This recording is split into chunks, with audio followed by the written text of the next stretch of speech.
কোনো তল যতটুকু জায়গা দখল করে সেটাই তার ক্ষেত্রফল। আরেকটু সহজভাবে বললে, কোনো আবদ্ধ ক্ষেত্র যে জায়গা জুড়ে থাকে তার পরিমাপ হচ্ছে ক্ষেত্রফল। কোনো বস্তু বা তলকে কোথাও রাখলে তা যে জায়গা ঢেকে রাখে সেটাই তার ক্ষেত্রফল।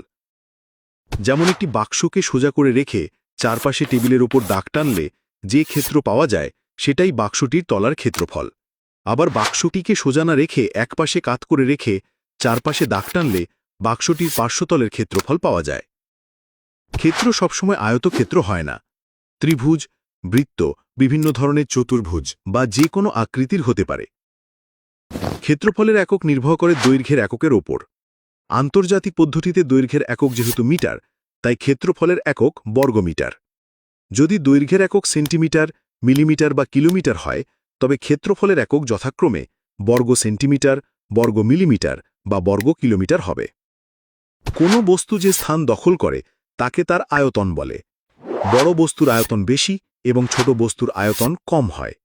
যেমন একটি জ্যামিতি বক্সের আয়তন বিজ্ঞান বইয়ের আয়তনের চেয়ে কম। একটি ঘনবস্তুর আয়তন বের করতে হলে ভূমির ক্ষেত্রফলকে উচ্চতা দিয়ে গুণ করতে হয়। আয়তন সমান সমান ক্ষেত্রফল গুণ উচ্চতা। অর্থাৎ আয়তকার ঘনবস্তুর আয়তন দৈর্ঘ্য গুণ প্রস্থ গুণ উচ্চতা। আয়তনের এককও দৈর্ঘ্যের এককের ওপর নির্ভরশীল। আন্তর্জাতিক পদ্ধতিতে আয়তনের একক ঘনমিটার, কারণ দৈর্ঘ্যের একক মিটার। 1 মিটার দৈর্ঘ্য, 1 মিটার প্রস্থ ও 1 মিটার উচ্চতা বিশিষ্ট একটি ঘনক্ষেত্র যে জায়গা দখল করে তা হল 1 ঘনমিটার। তবে দৈর্ঘ্যের একক সেন্টিমিটার বা কিলোমিটার হলে আয়তনের একক যথাক্রমে ঘন সেন্টিমিটার বা ঘন কিলোমিটার হবে।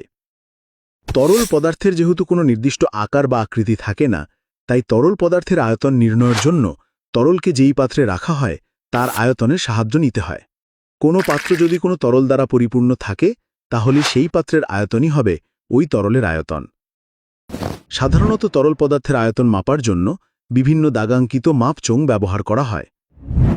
সাধারণত তরল পদার্থের আয়তন মাপা হয় লিটারে, তবে ঘন সেন্টিমিটারও মাপা হয়, যাকে সংক্ষেপে সিসি বলে।